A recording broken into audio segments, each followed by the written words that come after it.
Hey everyone, welcome to TwoSplit. The Galaxy Buds 3 with its new edgy AirPod style STEM approach represents Samsung's new line of earbuds, but the end result is sort of a mixed bag. Let me explain. Let's start with the good, the things I like, the things I recommend. Naming convention. It is now the Galaxy Buds 3, so they figured that out for all the mixes from all the years. Check. Decent case design with a transparent top reminiscent of Nothing's design. Retro style, which is cool. Check. Wireless charging. Check. Aesthetically modern looking buds with edge stems, color coding to help you easily tell which is left, which is right. Check. Sound. Check. Hold on. Well, without sounding too nerdy, in a controlled environment, they sound good. Clean, not based out, just good. But once you're in the wild, your experience could vary wildly, given it's not an in-ear seal design. This is open ear, half ear in kind of style, so there's no permanent seal. So it lets a lot of external sounds bleed in. Yes, there is ANC here, active noise cancellation, but in different environments, some frequencies, well, most frequencies are still going to bleed in. So it's just not very good because I guess it's not sealed. I don't know, maybe an update will make it better, but that's what I'm getting right now.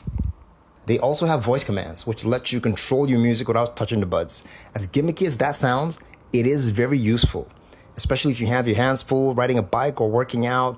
All you have to say is just next song or stop playing, whatever, and it'll obey you. You don't have to touch them. And this is really important for this pair, and I'll explain more on that when we get to the other part of this review. But for this to work, you gotta sort of toggle on Bixby, even though you're not really waking up Bixby when you're using the voice command, so it'll work, but it sort of gives you an option to say you have to turn on Bixby, which is a sneaky way of Samsung getting Bixby to actually do some work. Sneaky Samsung. I see you, Samsung. I see you. The call quality is also pretty good. Even in noisy environment, voice seems to just come out clear on the other end. So I guess the stem design and some noise filtering algorithm is a nice touch and is working out here for Samsung. Good for you. And of course, there are a lot of other features from the old buds that are still here. Sound signature checking, gaming mode, control configuration, ear tip testing, etc., etc. Just go through the app, you find a plethora of stuff to play with, and that's all great. And that's where this road starts to take a turn to the left.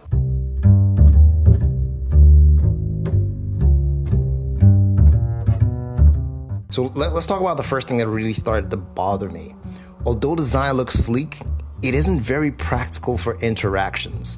So basically, every time I try to touch them, I'm careful not to knock them out of my ears.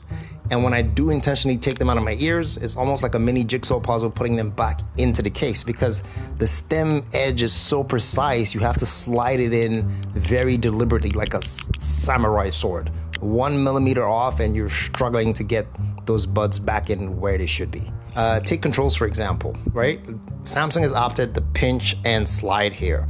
So pinch to play and pause, double pinch to skip tracks, yada yada, slide up and down for volume up, volume down.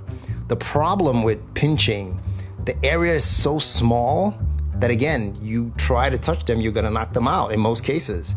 And the slide area is also so small, and the design of the stem is at an angle, so you must do it from a particular angle. Unlike other buds that have a flat face, like take the Nothing style one, for example. The first one, if you're gonna slide, at least know the surface you're touching. But because the Buds 3 is at an angle, it makes it a bit weird to get to.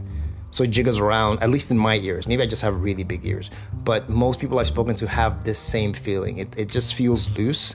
Even though they are secure when you put them in most cases, shake your head, they're not gonna pop out. In most cases, sometimes they do pop out. It's weird. I don't know. So I've come up with a trick. So now every time I want to touch it, I put my index finger at the top of the buds and use my thumb and my middle finger and do the pinching move or slide. That way I'm sure it's not going to pop out of my ear when I'm outside and fall into a storm drain or something. Altogether, why I say the voice commands have been better in this case is because I use them more. That way I don't have to touch them and not be paranoid about knocking them out. Again, it could be my big old ears, but again, other people have experienced this. So let's move on. Battery life is about 6 hours on the buds, which would be okay if it didn't drop to 5 hours when you turn ANC on, which would be bearable if you didn't drop to another maybe 3.5 hours when you turn on spatial audio and high def music. So you're almost just getting 3.5 hours of playtime if you want all the features on these buds, which isn't great. So yeah, that's my first-hand experience with these buds. If you're used to the Samsung lineup, it does bring over a lot of the great features, neck reminder, all that stuff to pull your head up, 3D audio, but all these other weird design quirks have me feeling weird. My Buds 3 Pro isn't here yet because of a recall. Samsung says they'll send it over soon. We'll see if that's a better experience for me. But right now, this is how I feel about the Buds 3. I will keep you guys posted if that changes along the way. Let me know your thoughts in the comments below. I'll see you guys in the next one. Take care.